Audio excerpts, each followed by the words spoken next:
Ahora el apóstol Pablo nos va a introducir a dos elementos más que van a ser los frutos del Espíritu: la mansedumbre y el dominio propio.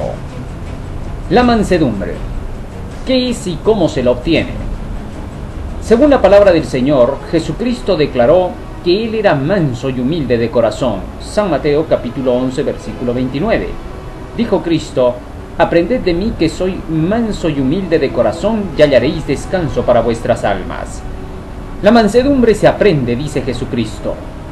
Por lo tanto, la mansedumbre debe de tener preceptos, enseñanzas y mandamientos, a fin de que podamos llegar a alcanzarla. Del gran profeta Moisés se dice que era varón muy manso, más que todos los hombres que había sobre la tierra. Números capítulo 12 versículo 3. Para obtener esta cantidad de mansedumbre, era necesario que se tuviera que tener el conocimiento de la verdad dentro del corazón. Jesucristo dice: aprended de mí, es decir, aprended de las Escrituras. Dentro de las Escrituras nosotros encontramos cientos de cantidades de ejemplos de personajes entre los patriarcas y los profetas que demostraron la mansedumbre. La mansedumbre es una característica que tendrán los hijos de Dios que entrarán en el reino de los cielos. Bienaventurados los mansos, porque ellos tomarán la tierra por heredad. Sin embargo, el hombre no necesita tener que buscar esa mansedumbre dentro de él. A veces se le da una lista de acciones para que sea manso. No es lo que la Biblia enseña. No necesitamos una lista de características y acciones para llegar a la mansedumbre. Solamente necesitamos escudriñar las Escrituras cada día para llegar a obtener ese carácter que tuvo Cristo. Cuando Cristo fue llevado hacia la cruz del Calvario, iban golpeándolo, insultándolo, y no obstante Jesucristo llevó su cruz hasta el monte Calvario y allí todavía dijo: Padre, perdónalos porque no saben lo que hacen. ¿Qué cosa llevó a Jesucristo hasta este punto? ¿Qué lo hizo resistir tanto?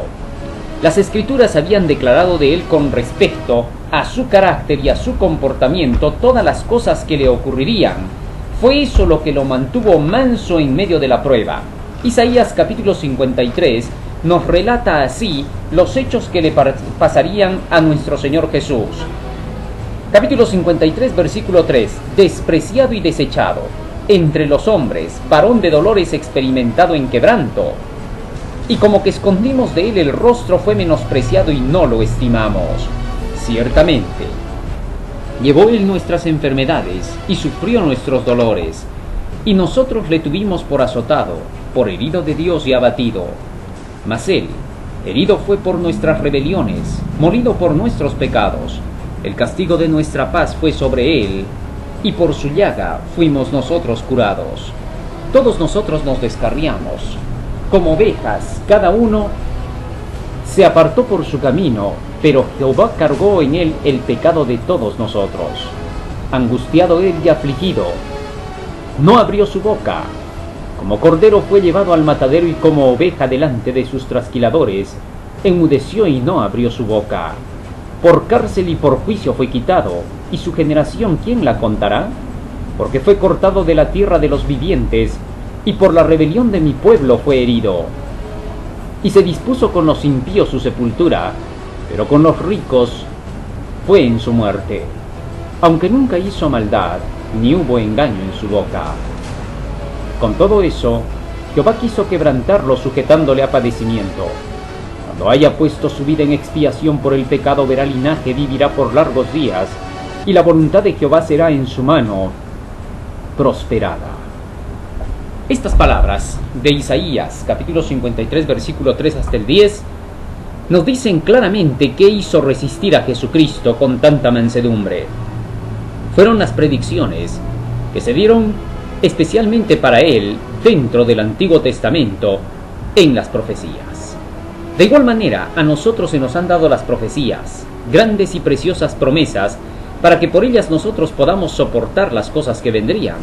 En San Mateo capítulo 5, versículo 12, Jesucristo declara que son bienaventurados aquellos que padecen persecución por causa de la justicia, es decir, por causa de querer obedecer los mandamientos de Dios.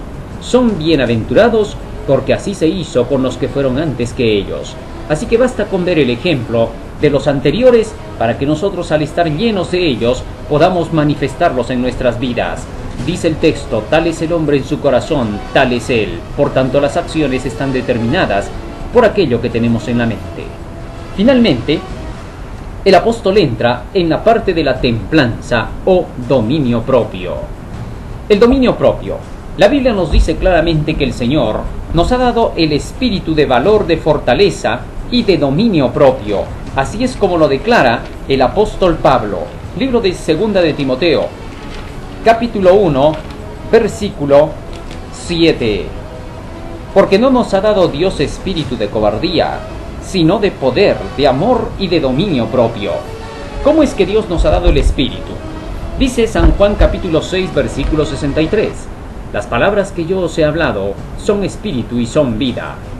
Por lo tanto, las palabras de Jesucristo son las que llegan a nuestro corazón, no en forma cobarde, sino más bien en una forma en que nos da dominio propio, templanza. Es el conocimiento el que hace que una persona pueda tener dominio propio y fuerza de voluntad. El dominio propio no es un sentimiento. El dominio propio no es una facultad que viene con una persona. El dominio propio se adquiere por medio del espíritu. Tal es así que cuando vemos los ejemplos de la Biblia en los que se tuvo que utilizar el dominio propio, Jesucristo en una ocasión dijo así en el libro de San Lucas capítulo 9 versículo 23: si alguno quiere ser mi discípulo, niéguese a sí mismo, tome su cruz y sígame. Negarse a sí mismo es lo que hizo Cristo cuando iba a la cruz. No sentía ganas de morirse.